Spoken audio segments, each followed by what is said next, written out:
de lo que el poder siempre te quiere ocultar. Empezamos la trama de esta noche con la entrevista al señor infectólogo, doctor Eduardo López. Eduardo López, ¿cómo le va, doctor? ¿Nos está escuchando? Muy buenas noches, ¿cómo le va, Laura? Gracias por la invitación. Por favor, es un honor tenerlo aquí con nosotros. Eduardo, le quiero consultar algo que recién comentaba en el editorial y que tiene que ver con esta carta, esta felicitación muy exaltada que hizo el presidente Alberto Fernández a Putin, a una vacuna que es muy polémica, ¿no? Que no ha completado las fases necesarias para, no demostró ser eficaz en seres humanos y puede ser peligrosa por cuestiones geopolíticas, ¿no? Cristina Kirchner bueno, tiene como aliado a Putin y entendemos que el presidente ha querido quedar bien en términos diplomáticos con él. ¿Cómo lo ve usted como médico, como infectólogo? Bueno, yo creo que siempre en esta pandemia siempre es bueno que los laboratorios que tienen capacidad de investigar y de producir vacunas lo hagan. El instituto que está desarrollando la vacuna aparentemente de rusa es un buen laboratorio. Digamos, la mayor dificultad desde el punto de vista técnico-científico es que todavía no tenemos datos publicados en revistas importantes sobre cómo se está desarrollando esta vacuna. Yo tengo la sensación que está un par de pasos atrás que las otras 6 vacunas que están en investigación, porque creo que recién están iniciando la fase 3.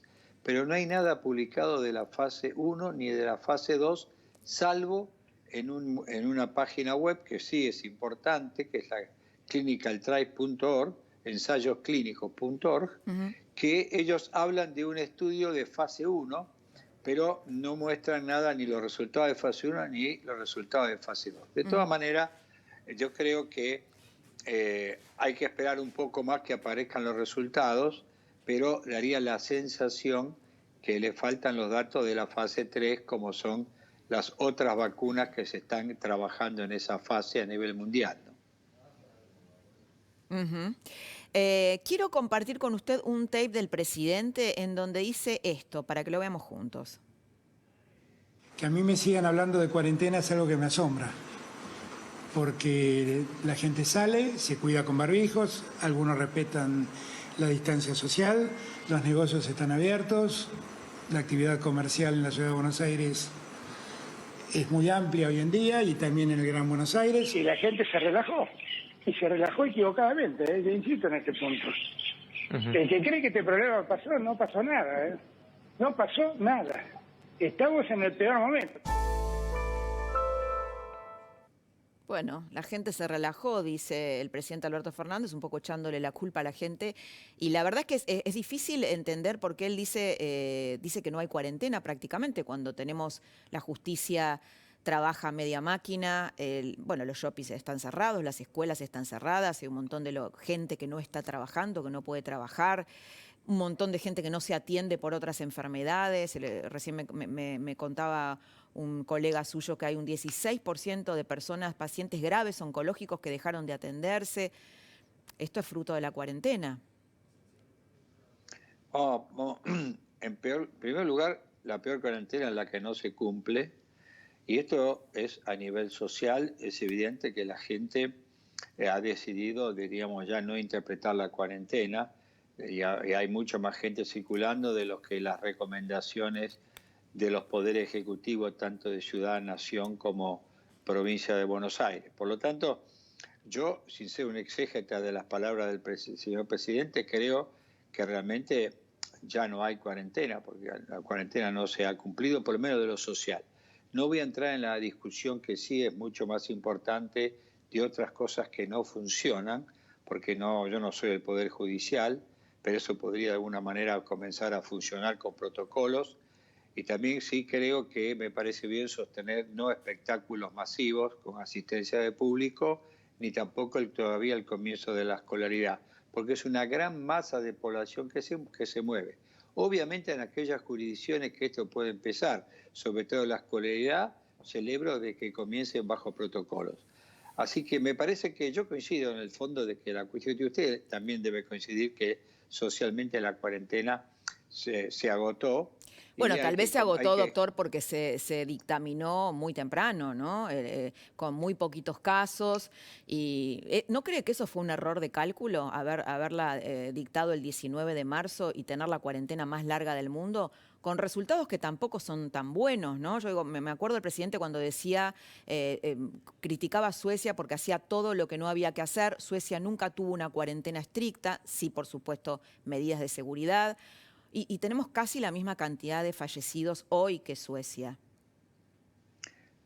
vamos a explicar. En primer lugar, cuando llegó a la Argentina el virus, no sabíamos cómo iba a impactar en las comunidades porque en ese momento estaba en pleno ascenso en Europa, número uno. Número dos, el sistema de salud estaba bastante deteriorado y no estaba preparado para soportar una pandemia a costa de que la gente falleciera muy rápidamente y con muchos casos.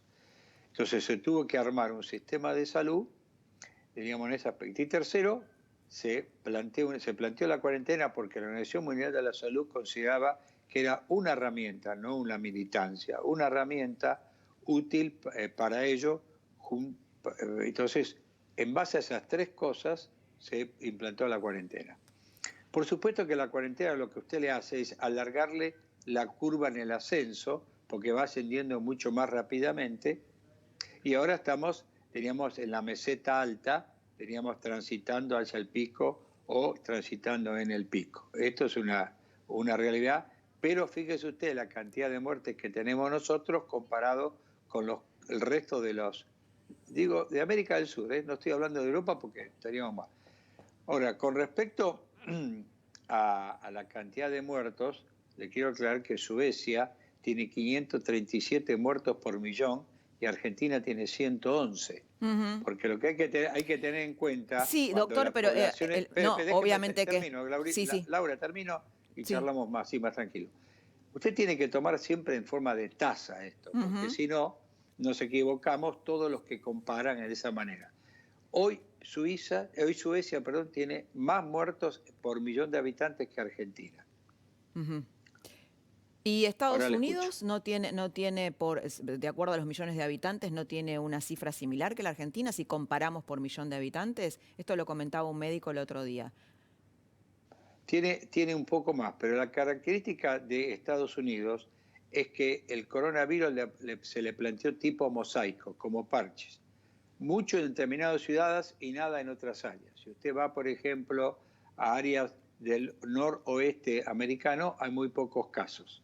Y se lo puedo contar muy bien porque mi hijo hace mi misma especialidad en South Dakota, que es el noroeste de Estados Unidos, y Iowa no tiene muy pocos casos, South Dakota no tiene muy pocos casos, North Dakota no tiene muy pocos casos, Montana tiene muy pocos. En cambio, Miami tiene una enorme cantidad de casos, Texas tiene una enorme cantidad de casos, ahora están menguando. Quiere decir que Estados Unidos no es un buen modelo para tomarlo porque es muy mosaico el tema. Entonces, yo creo que, digamos, lo que se intentó con la cuarentena básicamente es tratar de tener la menor cantidad de muertes posible y hoy por hoy se viene esto cumpliendo, pero hay que estar muy atento a cómo uno va evolucionando, por supuesto, ¿no? Hay una duda con respecto a la vacuna, me parece que muchos queremos saber esto, a la vacuna que se está fabricando en la Argentina. ¿Esta vacuna cómo sería? ¿Sería una sola dosis que nos inmunizaría o funcionaría como la vacuna de la gripe que se da todos los años? Laura, esta es una pregunta del $1.000.000. La vacuna, bueno, para eso estamos acá, Eduardo. Perfecto. Le agradezco la pregunta, que es excelente. Esta es una vacuna vectorial. Lo que hicieron fue tomar un adenovirus de un chimpancé y le colocaron las proteínas del coronavirus para que dé anticuerpos contra esas proteínas. Hoy por hoy los estudios están hablando de 2 dosis, una al día 0 y después una segunda dosis a los 21 días. Si esta vacuna va a ser una vacuna anualizada, que es lo que usted plantea muy bien comparándola con la gripe, todavía no se sabe. Eso vamos a necesitar el tiempo para estar seguro de esto, porque ahí también va a depender cómo se comporta el virus. Si el virus se comporta como un virus que va mutando como el virus de la gripe, con pequeñas mutaciones todos los años, vamos a tener que preparar una vacuna de coronavirus todos los años. Pero el coronavirus no muta tan frecuentemente como el virus de la gripe, por lo tanto, por ahí puede ser una vacuna que puede durar varios años. ¿Cuánto Bien. tiempo? No lo sabemos y se está estudiando eso, Laura. Bueno, Eduardo, una breve respuesta porque hizo mucho ruido las declaraciones del ministro Goyán, del ministro bonaerense de Salud, que dijo imposible pensar en unas vacaciones en la playa, en la costa, sin que exista una vacuna. Miles de personas en la playa. ¿Qué piensa usted? Yo creo que la palabra imposible en la pandemia no es una palabra lógica. En primer lugar, porque Perdón, uno inimaginable, sabe cómo... inimaginable fue la palabra Perfecto. exacta. Bueno, yo creo que que se puede hacer veraneo en la Argentina bajo protocolos y veraneos diferentes. Va a haber que analizar muy bien protocolos en la playa, va a haber que analizar muy bien protocolos en los espectáculos masivos. Diríamos, hoy hay que cambiarlos al aire libre, menor cantidad de personas dentro de los teatros. Lo mismo con los bares, restaurantes y hoteles. Pero yo tengo la sensación que vamos a poder tener veraneo, porque la vacuna no va a estar en diciembre, Laura, le voy a decir sincero. La vacuna en Argentina, lo están diciendo los mismos futuros productores, esto va a estar disponible, si estamos muy bien, en febrero o marzo. Si estamos Febrero, muy bien, marzo. en febrero. Entonces, vamos a trabajar con protocolos, la gente necesita tener alguna situación de distensión, diríamos, tenemos que decir a la gente que tenemos un futuro, que está el veraneo y que va a estar la vacuna disponible en función de grupos, va a estar estratificada, que es lógica, la vacuna no se va a dar la primera instancia a todo el mundo, personal esencial, grupos con comorbilidades, adultos mayores, van a ser los primeros que se van a manejar, diríamos, para aplicar la vacuna. Pero me parece que tenemos que ser un poco más cautos a veces. Menos tremendistas, ¿no? Porque no hay razón concreta en este aspecto, ¿no? Muy bien. Doctor Eduardo López, infectólogo, asesor del presidente Alberto Fernández, gracias. Muchas gracias por haber estado en la trama esta noche. Laura,